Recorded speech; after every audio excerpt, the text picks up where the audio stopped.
Now, Author Salman Rushdie is on a ventilator and could end up losing an eye following the stabbing incident at a literary event in New York State. Now, the Indian-born British author of the Satanic Verses had to be airlifted to a hospital for an emergency surgery following the attack.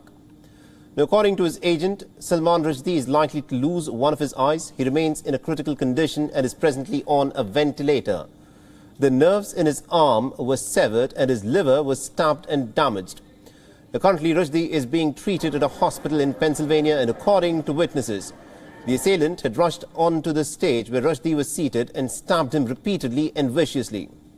Several people ran to the stage and took the suspect to the ground before a trooper who was also present at the event arrested him. A doctor who was in the audience then administered first aid care until emergency first responders arrived. And New York State police has identified the suspected attacker as Haiti Matter, a 24-year-old from New Jersey. And the motive of this stabbing still remains unclear. The suspect has been identified as Haiti Matar, age 24, from Fairview, New Jersey.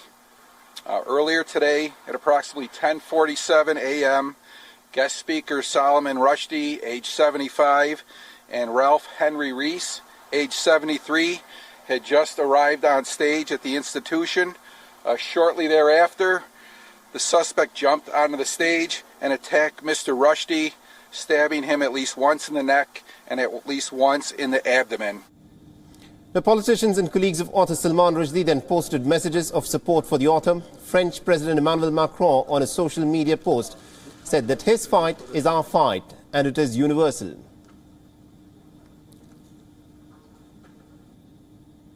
And also British Prime Minister Boris Johnson has said that he was appalled that Rushdie was stabbed while exercising a right that we should never cease to defend. And human rights activists have also raised some serious concerns over the attack on the Booker Prize-winning author.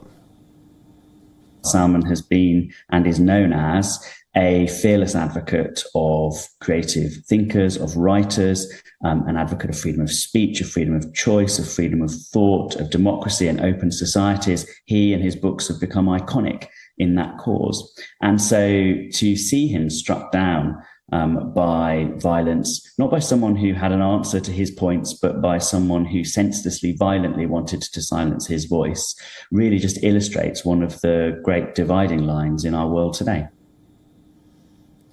Remember, in 1988, Iran's first supreme leader, Ayatollah Khomeini, had issued a fatwa ordering for his killing, as it was deemed that his book, The Satanic Verses, was blasphemous.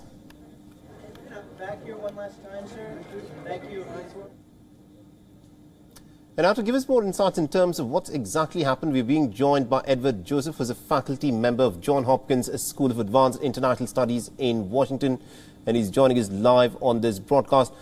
Now, Mr. Joseph, this is a shocking incident that has taken place in New York, where Salman Rushdie, we're given to understand he was at a literary event. He was about to address the audience when he was suddenly attacked by this individual, who's said to be 24 years old. Now, at this point of time, what has the police said is the motive of this attack? I don't believe that the police have announced a motive yet. So there's obviously a lot of speculation, and you see a lot of comments in the Middle East in particular, assuming that that this attack was a revenge attack and inspired by the fatwa that was issued in 1998 by Ayatollah Khomeini of Iran. So there's a lot of a broad assumption that that was the motive. And again, that's particularly widespread in the Middle East, in outlets within, particularly those that are associated with Iran across the Middle East. But the police are actually very cautious and reserved in what they've said about motive. And motive is something that typically police and prosecution do not rush to state, and that's how it is in this case. So there's a broad assumption here, and again, particularly pronounced in the Middle East, about the context and the inspiration for the attack, but the police are not saying that. Absolutely. I think that's a very crucial distinction that we need to make, that the police have not said anything about the motive of this attack.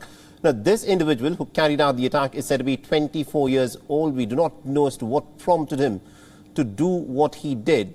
This fatwa by the Iranian Ayatollah Khomeini was given back in 1988. This 24-year-old would not have even been born at that time.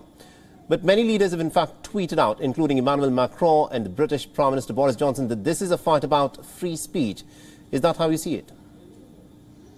And again, yes, you're right about the fatwa that back in 1988, this was given and never formally rescinded. And in fact, it's not really believed, it's not known if it's truly possible to rescind such a decree and order that invited the violence against him. Clearly, this is a very serious concern about freedom of speech. There's absolutely no doubt about it that one presumes here the context. He's not at home. He's appearing on stage, about to speak. So you would be hard pressed to find a more clear example of an attack, literally an attack on speech, when the victim is about to speak himself. So that part is very clear. And I'd say here in the United States, where this attack took place, and we should be careful here and note that this attack took place in the United States and a violation of American laws, of state laws in New York, and of principles that are very dear to Americans. And I would mention two, not just one, not just freedom of speech. Americans also believe, and our Constitution protects freedom of religion, and that's the context here, is that Salman Rushdie, here, as we say, a victim here of freedom of speech, and contextually in this country, we believe also in freedom of religion, and that all religions, all people who practice their religion, be it Christianity, Islam, Judaism, Buddhism, should be able to practice their religion freely and peacefully. And contextually, that's a commitment of Americans for that. And yet there can be no justification for such a violent attack. Absolutely.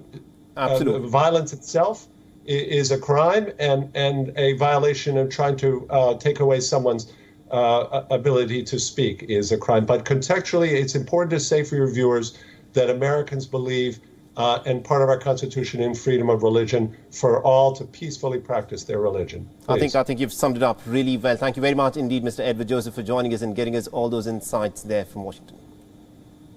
You're welcome. WION is now available in your country. Download the app now and get all the news on the move.